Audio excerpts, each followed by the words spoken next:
Now I know what you're thinking, tubers. You're thinking T-smoothe, you running that flip-flop hub? Or are you riding coaster or you riding fixed gear, dog?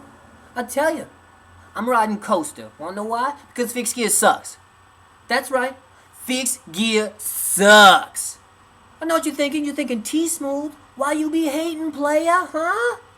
Because fixed gear sucks. That's why I be hating, player. Think about it.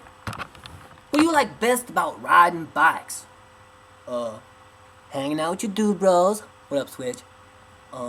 Looking super freaking trendy, dog. And cutting back on your carbon footprint. Now, what do you hate about riding bikes? Pedaling. That's all I'm saying too, is pedaling.